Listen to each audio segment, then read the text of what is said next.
And with the SALIC IPO announcement, we have been getting a lot of questions in from people in our this morning. Thank you very much. One of the most common that we have been asked this week so far is, how do I buy in and do I need a broker? So we thought we'd get someone clever in to answer that for you. Very pleased to be joined now by Kareem Refaay, who is the Regional Managing Director for the London Institute of Banking and Finance. Kareem, it's lovely to have you in the studio. Thanks for joining us. Good morning, Brandy. Thank you for having me. So, do you need a broker to buy into the IPO? It's one of the most controversial questions so far with all the IPOs going on, and people are trying to start finding their ways as an investors.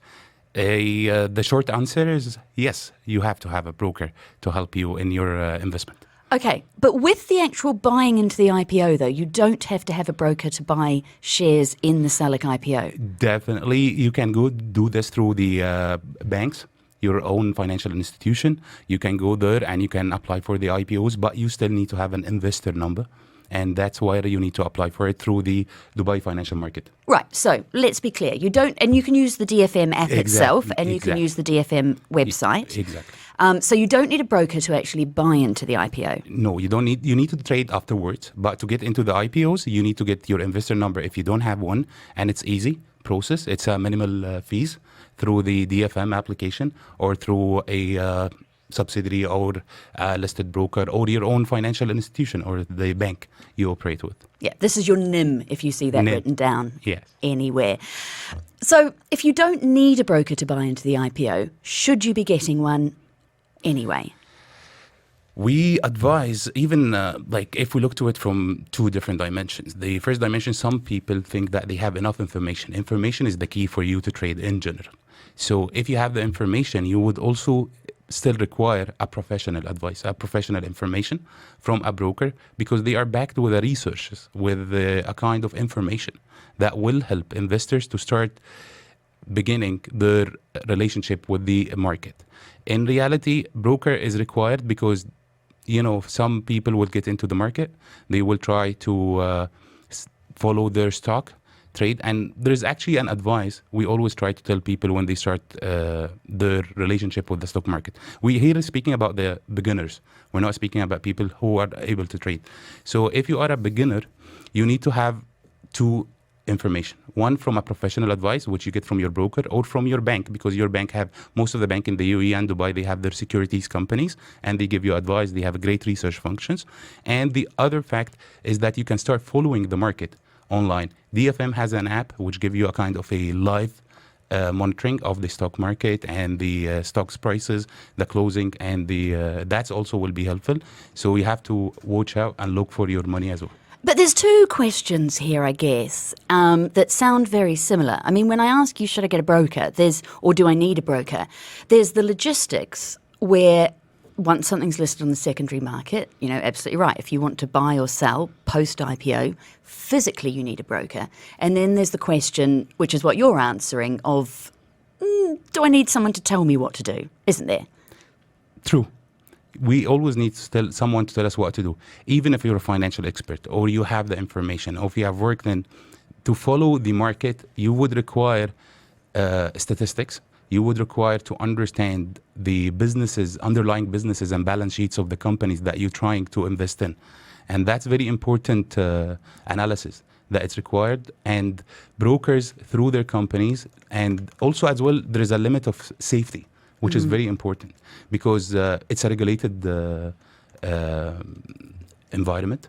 And most of the brokers all the brokers has to be listed in the stock market they are dealing with. We here is speaking about Dubai financial market. So that give the customers a limit of a safety where they can make sure that their transactions will be attended in the right manner and it will help them. Okay. So if you're trying to pick a broker, what should you be looking for? This is this question also depends on the customer's appetite and their own service standards. So if you go to a big broker, some people will say like, well, but my investment might not be that large, so I might not be attended and get that service. Some other people say like, I prefer to go to smaller brokers where they can attend my request in a different manners. But the thing that like we have a minimum standards on operating and licensed brokers. And recently, with the digital transformation happening in the industry, there's most of the brokers have their own platforms, and those platforms will help the investors to look into their markets, and they put and submit a timely request for their buys and sells that the brokers has to attend for them. So that's the beauty of a market like Dubai. It's well regulated, and it has the minimum service standards. But we have to look for three things if we want to sum up this for our audience. Someone will provide you with the information, someone will provide you with the response on time for your transaction, and someone will help you during the investment time. Just jumping in with a question here. Sheikh has written in, and it's a question, Brandy, that we get so many times. It's why you've arranged this interview. Sheikh writes in, as an expat, how can I invest in the SALIC and also the DIWA IPO? I know you did invest in the DIWA IPO as an expat. I don't have a broker, by the way, yet. So I'm asking these questions for me. What can you say to Sheikh, though, who says, how can I invest in the SALIC IPO as an expat? I know. Do you know what? I know because I've had my, and you probably will have had it as well, a text message from the, mine's from the DFM because I'm already registered on the app that you've mentioned there. I downloaded the app. I have a NIM number. They've told me that they're going to float. They've given me the website, which is ipo.salic.ae. They've given me the call number for the call centre, 800 SALIC IPO. And I know because I, in the name of research, called the DIWA hotline when they were doing that those staffing it they were really on the ball in terms of talking you through what you needed to do, either if you wanted to use the website or you wanted to use the app, or as you say, you wanted to go through a bank or a broker. So there's actually a number of ways that you can that you can buy into it.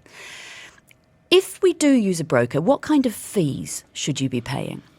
The fees are, I would always advise people to look into the website of the market because the fees are published.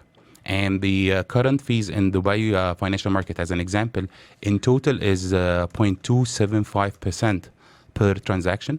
And that's, for simple calculation, it's around 2.75 dirhams per 1,000 dirham you trade with. And these transactions cover the broker's fees, covers the market fees, the SCA fees, and also as well, it's for the transaction of sell or buy when you request. Kareem, it's been lovely to have you in. Kareem Refaay is the MENA Region Managing Director for the London Institute of Banking and Finance. Thanks for your time.